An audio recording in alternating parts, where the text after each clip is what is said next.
함께 하나님의 말씀 보겠습니다. 다니엘서 12장 2절부터 3절 말씀입니다.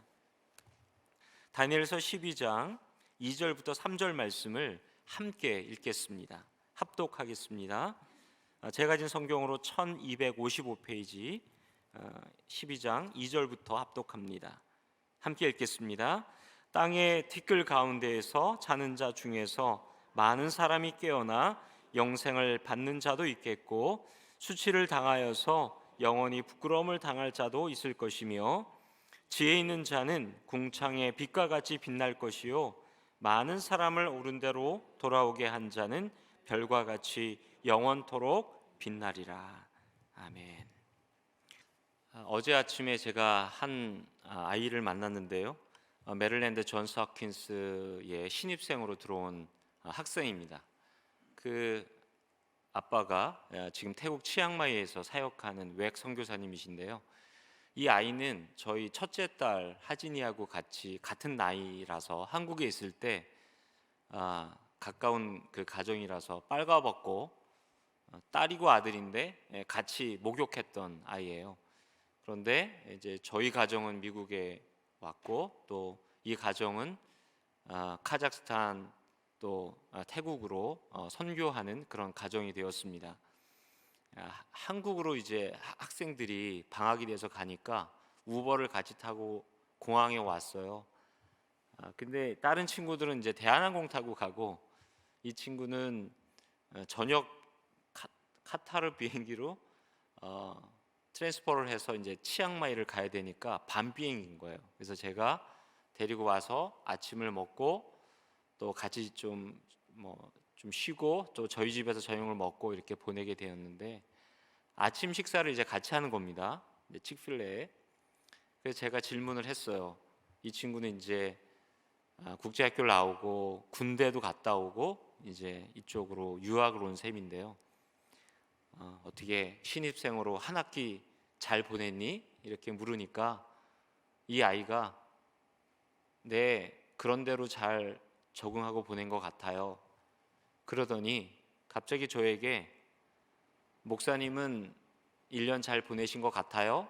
이렇게 질문하는 겁니다.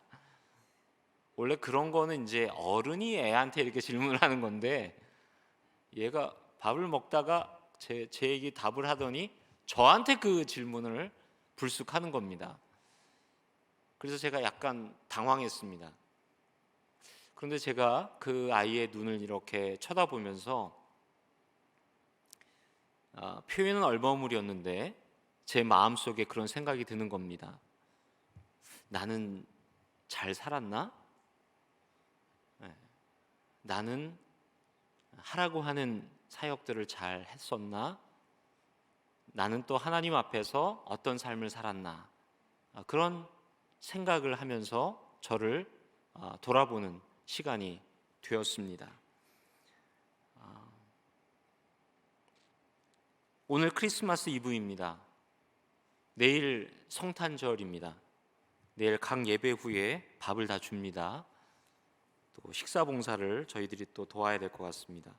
그리고 12월 31일은 송구영신 예배입니다.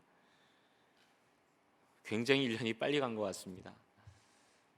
푸시킨이 자기 묘비에 그렇게 쓰라고 그랬죠. 우물쭈물하다 내 이럴 줄 알았다, 그렇게 쓰라고 그랬는데, 정말 저희들이 걸어온 1년이 그렇게 지나간 것 같습니다. 한 해의 선교 사역을 돌아보면서 다시 열린문 공동체의 정체성을 생각하게 됩니다. 그리고 성도인 나와 여러분의, 저희의 정체성에 대해서도 질문해 보면 좋겠습니다.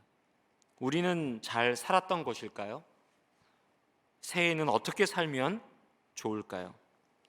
사실 2022년 이 한 해는 팬데믹의 여러 가지 변화되는 그 상황이 채 가시기도 전에 또 전쟁이 일어났고, 그 전쟁이 세계 경제와 사회에 큰 영향을 미쳤습니다. 또 여러 가지 미국의 상황도 세계관이 이제 뒤바뀌는, 그래서 교회와 성도들을 흔드는 한 해가 아니었나 그런 생각이 듭니다. 저희 열림은 공동체 선교도 어떻게 하면 바른 선교로 또 바른 리더십으로 바른 공동체로 나아갈 수 있을까 고민하면서 노력했던 한 해였던 것 같습니다. 저와 여러분이 합독한 이 다니엘서 오늘 본문 말씀은 한 치 앞을 측정할 수 없고 계획할 수 없는 시대를 살았던 하나님의 백성들에게 주시는 하나님의 비전과 약속입니다. 약속의 책입니다. 사실 기가 막힌 일을 이스라엘 백성들이 당했습니다. 그들은 성전 불패 신앙이 있었습니다. 이 하나님의 성전, 예루살렘의 성전이 있으면 그 어떤 침략과 또 위협에도 우리는 승리할 수 있다. 이게 성전 불패 신앙이에요. 그런데 그들이 하나님의 신앙에서 멀어졌습니다.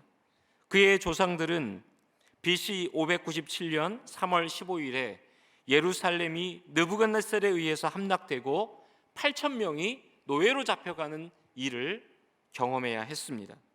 그 이듬해 BC 587년에는 남유다 시드기야 왕이 포로로 잡혔습니다. 그 눈앞에서 두 아들이 살해됐습니다. 그리고 시드기야 왕의 눈이 뽑히고 그리고 포로로 끌려가는 길에서 죽고 말았습니다.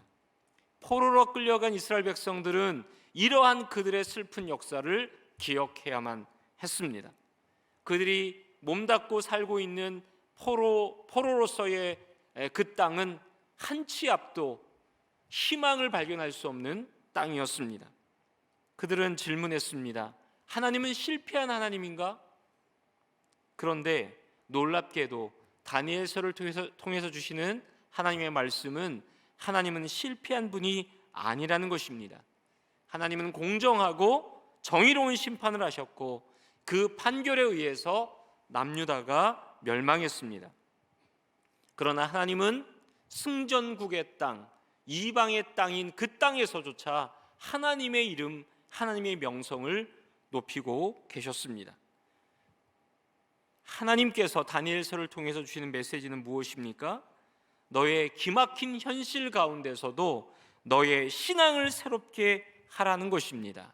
하나님은 여전히 살아계시고 하나님은 공의와 정의의 하나님이시고 하나님께서는 새롭게 역사를 열어가시는 분이라는 것입니다. 그래서 다니엘서에 별명이 있습니다. 그것은 텐션의 책, 또 긴장과 반전의 책이라는 의미입니다.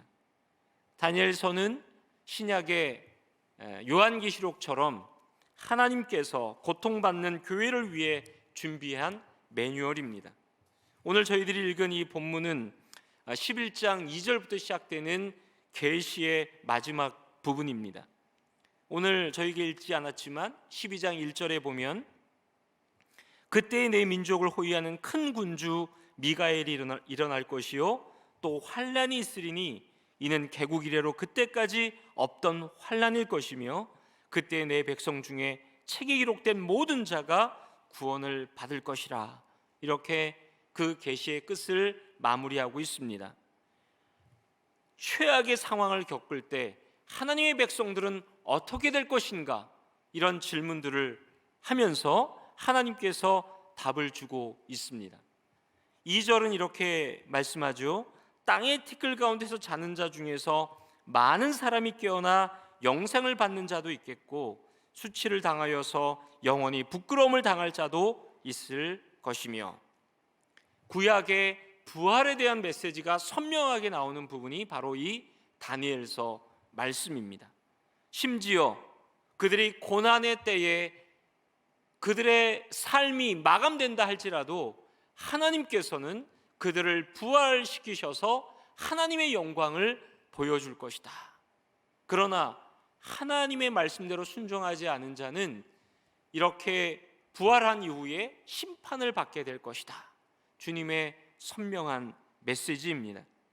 그들은 고난의 때에 그들의 생명을 혹시 상실할지라도 주님께서 주시는 부활로 말미암아서 하나님이 주시는 영광을 누리게 될 것이라는 말씀입니다. 이 말씀은 고통과 죽음에 직면한 세계의 모든 그리스도인들에게 주시는 하나님의 희망입니다. 이 부활의 예언은 역사 안으로 파고들었습니다. 예수 그리스도의 오심과 그리고 예수 그리스도의 십자가 죽음 그리고 부활 사건은 이 다니엘서 말씀의 예언이 성취된 놀라운 메시지입니다. 그래서 사도들은, 제자들은 예수님의 죽음과 십자가와 부활의 생명의 메시지를 증거했습니다. 그러면 살아있는 자에게 하나님께 주시는 요청, 도전은 무엇입니까? 어려운 시대를 사는 하나님의 백성들은 목적과 정체성을 잃으면 그 삶에서 이탈하기 쉽습니다. 목적과 방향이 정해지지 않고 뛴다면 그것은 허무한 결과가 될 것입니다. 그래서 다니엘서 12장 3절 말씀을 통해서 주님은 그 어렵고 힘든 시대를 살아가는 이스라엘 백성들과 오늘을 사는 모든 성도들에게 이렇게 말씀하십니다. 우리 3절 말씀을 다시 읽겠습니다. 읽습니다. 지혜 있는 자는 궁창의 빛과 같이 빛날 것이요 많은 사람을 옳은 대로 돌아오게 한 자는 별과 같이 영원토록 빛나리라. 하나님의 말씀대로 살아가는 하나님의 백성들에게 주시는 귀한 도전인데, 그 지혜 있는 자, 하나님의 말씀 약속을 붙잡고 걸어가는 자는 궁창의 빛, 하늘의 빛과 같이 환하게 빛날 것이라는 약속입니다. 또한 많은 사람을 옳은 대로 돌아오게 한 자는 별과 같이 영원토록 빛나리라 라고 말씀합니다. 한 주석가는 이 빛나는 지혜로운 사람은 다른 사람들이 의롭게 계속 믿음의 길을 걷도록 도와주는 사람이고, 시대의 압력과 핍박에도 불구하고 충실하게 자신의 믿음의 길을 걷는 것을, 믿음의 길을 걸을 뿐만 아니라 다른 이들의 믿음의 길을 걷도록 도와주는 사람이라고 주석을 했습니다. 저는 이 말씀이 다니엘서의 가장 아름다운 말씀이고, 또한 신구약 전체의 아름다운 말씀 중에 한 부분이 될 것이라고 생각합니다. 다니엘은 이러한 말씀을 쫓아 걸어왔습니다. 그의 기도는 가장 어두운 그 시절에 어둠을 뚫고 빛이 그들의 역사 가운데 들어오도록 기도했습니다. 다니엘서 9장 3절에 보면 그는 이 모든 이스라엘 미래와 또 하나님 나라를 마음에 품고 기도를 시작합니다. 내가 금식하며 베옷을 입고 죄를 덮어쓰고 주 하나님께 기도하며 간구하기를 결심하고, 다니엘은 하나님의 비전을 보고 하나님의 마음을 깨닫고 기도하기를 결심합니다. 그리고 기도합니다. 그들의 죄악과 그들의 조상의 죄를 통회하며 기도합니다. 3장 19절은 그의 간절한 기도를 이렇게 기록하고 있습니다. 함께 19절을 읽도록 하겠습니다. 읽습니다. 주여 들으소서, 주여 용서하소서, 주여 귀를 기울이시고 행하소서, 지체하지 마옵소서. 나의 하나님이여 주 자신을 위하여 하시옵소서. 이는 주의 성과 주의 백성이 주의 이름으로 일컫는 바 됨이니이다. 아멘. 그는 어둠을 뚫고 주님의 빛이 그 역사의 현장에 들어오도록 기도한 사람입니다. 성탄절이 내일인데요, 크리스마스 트리를 교회뿐만 아니라 다른 지역에서도 하는데, 감사한 것은 그 트리의 꼭대기에 별이 있다는 사실입니다. 성탄절 이야기에 별이 꼭 등장합니다. 마태복음 2장에 보면 동방으로부터 박사들이 왔습니다. 그 박사들이 와서 새로 태어날 왕을 찾습니다. 유대인으로 왕으로 나신 이가 어디 계시냐라고 질문을 합니다. 헤롯 왕과 온 예루살렘이 소동했습니다. 대화를 마치고 동방 박사들이 다시 왕이 태어난 곳으로 향해 가는데, 마태복음 2장 9절에 보면 박사들이 왕의 말을 듣고 갈새 동방에서 보던 그 별이 문득 앞서 인도하여 가다가 아기 위에 있는 곳 위에 머물러 서 있는지라. 그 별이 인도합니다. 10절에 보니까 그들이 별을 보고 기뻐합니다. 그리고 마침내 11절 말씀, 그 집에 들어가 그의 어머니 마리아가 아기와 함께 있는 것을 보고 엎드려 아기께 경배하고 황금, 유황, 보약을 예물로 드립니다. 아기 예수님께서 첫 번째 받은 신분은 난민이었습니다. 난민으로 그의 부모 아기 예수는 요셉과 마리아와 함께 이집트의 난민으로 살다 다시 나사렛으로 돌아오게 되죠. 그때 그들이 아마 소중한 생활비로 썼던 것이 황금과 유황과 모략이 아니었을까 생각이 듭니다. 그 일에 이 별은 박사들을 아기 예수님 있는 곳으로 인도했고 거기에서 예물을 드리게 했습니다. 빛나게 하는 별의 역할을 다함으로 예수님으로 인도하는 사명을 감당한 것입니다. 성탄절의 참 의미는 빛으로 인도하는 헌신에 있습니다. 우리가 주님이 있는 참빛 대신 예수님께로 인도하는 별과 같은 역할을 할 수 있는 것입니다. 예수님은 별과 같이 빛나는 지혜자의 역할을 이렇게 표현하셨습니다.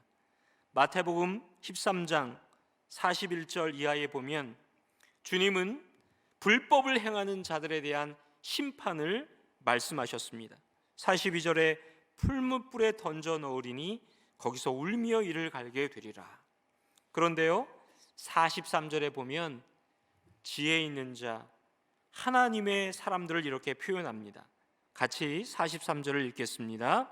그때의 의인들은 자기 아버지 나라에서 해와 같이 빛나리라. 귀 있는 자는 들으리라. 아멘. 아버지 나라에서 해와 같이 빛나는 자, 다니엘서 12장 3절의 말씀과 일맥상통하는 말씀입니다. 해와 같이 빛난다. 여러분 상상이 되시나요? 하나님의 영광을 덧입는 것입니다. 하나님의 영광을 경험하고 하나님의 영광으로 빛나는 삶이 되는 것입니다. 여러분, 우리가 어떻게 하나님의 영광으로 덧입게 되었나요? 요한계시록 5장 9절에 보면 예수님의 사역을 이렇게 표현하고 있습니다. 일찍이 죽음을 당하사 각 족속과 방언과 백성과 나라 가운데서 사람들을 피로 사서 하나님께 드리시고, 예수님의 사역입니다. 예수님께서 이렇게 우리에게 그 십자가 피를 부으셔서 우리를 하나님께 인도하셨습니다. 대제사장의 사명을 감당하신 것입니다. 그 사명을 받은 그 영광을 덧입는 우리가 해야 할 일이 있죠. 요한계시록 5장 10절은 이렇게 말씀합니다. 10절을 같이 읽겠습니다. 그들로 우리 하나님 앞에서 나라와 제사장들을 삼으셨으니 그들이 땅에서 왕노릇 하리로다 하더라. 주님의 피로 우리가 하나님의 나라가 되었고 하나님의 제사장 된 줄 믿습니다. 제사장은 어떤 사명을 감당하나요? 하나님의 말씀을 가르칩니다. 또 죄인들을 주님께 중보합니다. 그리고 그들을 주님께로 예배로 인도합니다.